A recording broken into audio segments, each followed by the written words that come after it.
দীর্ঘ 2 দশক পর চট্টগ্রাম আসছেন বিএনপি চেয়ারম্যান তারেক রহমান। তার আগমন ঘিরে চট্টগ্রামের বিএনপি ও তার অঙ্গ সহযোগী সংগঠনের নেতাকর্মী ও সমর্থকদের মাঝে বইছে উৎসবের আমেজ। আগামীর পরিকল্পনা চট্টলাবাসীর সামনে উপস্থাপন করবেন, এটা আমাদের জন্য অত্যন্ত আনন্দের। শুধু আমরা বিএনপি পরিবারের নেতাকর্মীরা না, সমগ্র চট্টগ্রামবাসী আনন্দ উদ্বেলিত। আমরা গভীর আনন্দের সাথে অপেক্ষা করছি এই প্রিয় নেতাকে, বাংলাদেশের আগামী নেতাকে স্বাগত জানানোর জন্য। শনিবার সন্ধ্যা 7টায় বিমানযোগে তিনি চট্টগ্রাম পৌঁছানোর কথা। এরপর রবিবার সকাল 11টায় নগরীর পলো গ্রাউন্ড মাঠে আয়োজিত সমাবেশে তিনি প্রধান অতিথির ভাষণ দেওয়ার কথা।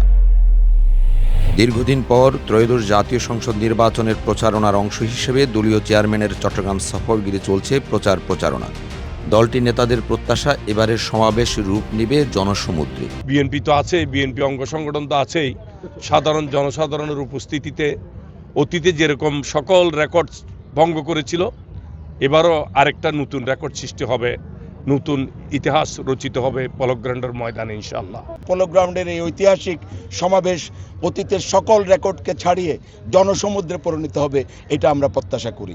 এর মাধ্যমে বাংলাদেশের বিরুদ্ধে যত রকমের ষড়যন্ত্র আছে, গুপ্ত বাহিনীর ষড়যন্ত্র আছে, আগামী নির্বাচনকে নিয়ে ষড়যন্ত্র আছে, গণতন্ত্রকে নিয়ে যত রকমের ষড়যন্ত্র আছে, সকল ষড়যন্ত্রের বেড়াজাল ছিন্ন করে এই জনসমুদ্র সকল ষড়যন্ত্রকে বঙ্গোপসাগরে নিক্ষেপ করবে ইনশাআল্লাহ।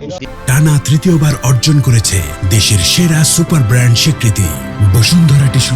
এদিকে দীর্ঘকাল পর দলীয় প্রধানের চট্টগ্রাম সমাবেশ অনুষ্ঠানের জন্য তৈরি হচ্ছে 100 ফুট দীর্ঘ ও 60 ফুট প্রশস্ত একটি মঞ্চ, যাকে ঘিরে গত কয়েকদিন বেশ ব্যস্ত সময় পার করছেন মঞ্চ প্রস্তুতে যুক্ত থাকা শ্রমিক ও আয়োজক কমিটির বিভিন্ন স্তরের নেতারা। জানা গেছে, এর আগে 2005 সালে 6 মে বিএনপির একটি প্রতিনিধি সম্মেলনে যোগ দিতে চট্টগ্রামে আসেন তারেক রহমান। তখন তিনি দলটির যুগ্ম মহাসচিবের দায়িত্বে ছিলেন।